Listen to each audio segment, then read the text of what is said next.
My name is Brenden Lee. I'm here in New York City for the Creativity and Technology Conference 2009. I'm joined here by some really interesting guys. What we all kind of have in common is a common love for technology and creativity, and how we can kind of bridge those two and make useful, interesting experiences. So without further ado. My name is Loni Peristere. I am the co-founder, creative director for Zoic Studios in Los Angeles. We are a digital studio. We do visual effects, animation, technology, and production for motion pictures, television, video games, interactive, and anything cool. Everything. Everything. All things cool. Nice. My name is Juan Bonfante. I work for Round Arch Incorporated. We are a consulting firm, and we pride ourselves in doing applications that revolve around mainly user experience. We do applications for people like the Air Force and Hurlsberg Diamonds and Hershey's. So we have a large amount of clients, and you may have heard more about our clients than us, but that's how. Awesome. Perfect. So I guess we were kind of demonstrating some user experience stuff that Juan and I had built out, where one kind of concept that we had kind of sketched out was using augmented reality, using the card in augmented reality. We all know what augmented reality is. If you don't, Google it, you will. You use the card to kind of interact through the augmented reality, which is kind of a change from your typical keyboard and mouse-based interaction. But what's really cool about that is that when you instead of just having a card with something on it that you look at, you actually do something, and it actually implements or changes something in front of you physically. So it's actually interacting with you, and that was one of the coolest things about your demonstration, like actually seeing a phone that works, that makes a call. That's really exciting. And I mean, you can think about multi-platform uses. We were talking about it earlier. It's like, right. We're a company like AT&T or T-Mobile, or any phone company could, for example, like send out a message that says, hey, draw your phone and make a free call through our website, through our web portal, and guess what? We're going to give you a free call, but we're going to get your attention while you're on that call on our website, which is really, really cool. Right, and you're kind of knocking out a couple of steps. Good user experience is and I'm going to let Juan speak a little bit to this as well, but like good user experience is knocking out as many steps as possible to make the person be able to quickly understand what they're doing, and then be able to kind of master it and have fun while they're doing it.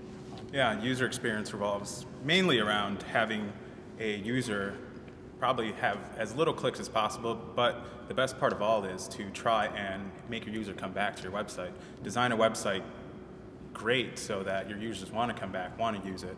Not only that, but make it so that it changes and you're not always having one static site, and you're able to move forward and show your user information that he actually wants to see, as opposed to kind of bombarding them with ads and all kinds of things they don't necessarily want to experience. And so we do tons and tons of research in order to avoid that, and to really have both user interfaces and the interactions between pages and both everything in the site, and have them be the greatest possible kind of user experience that you can have while you're. So it's kind of like telling a story, it's telling these little chunks of stories that I feel like that's like a good analog in my head for it, these little stories that people kind of get, Well, you want to engage the user in the experience that they're having. So whatever that is, whether it's making a phone call or cooking or playing a video game, you want to engage them to the product, to the experience, so that they feel like they're a participant and they get something out of it. So it's not just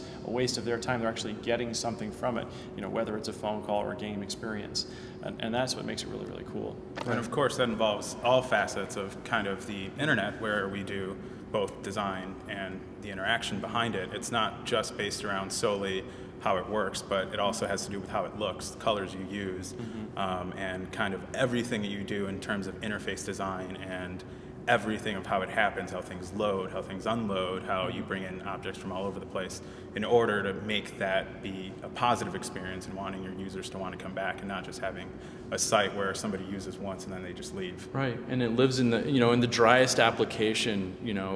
It'll be a good application if you have a good user experience in it. Even if it's very subtle.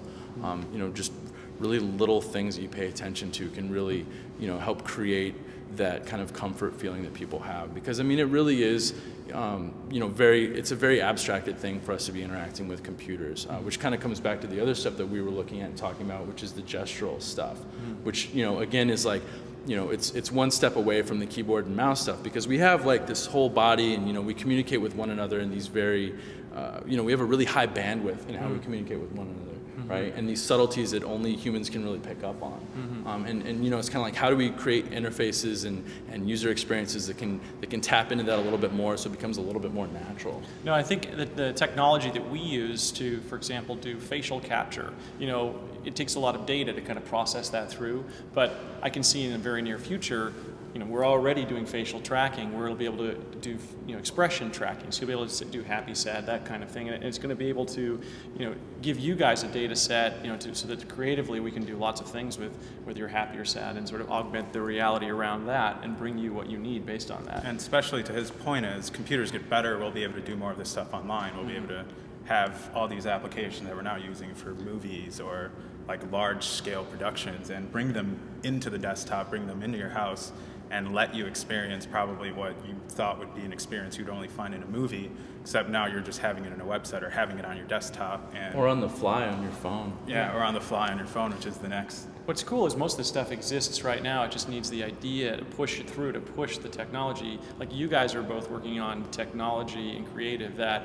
you know, with the right idea could push, you know, the boundaries of what we're doing even further. And that's why we're here at this conference. We're here to take, you know, the technology that we have and present it to a group of outstanding creatives, to inspire them to, like, you know, push ideas forward that we can use with the technology and implement brand new things. Like where we are is at a nascent stage, an alpha of what, you know, this technology can do, and this group that's here today, this audience is the one we want to spread this word all over so that we can take it to the next level, and that's why we're here.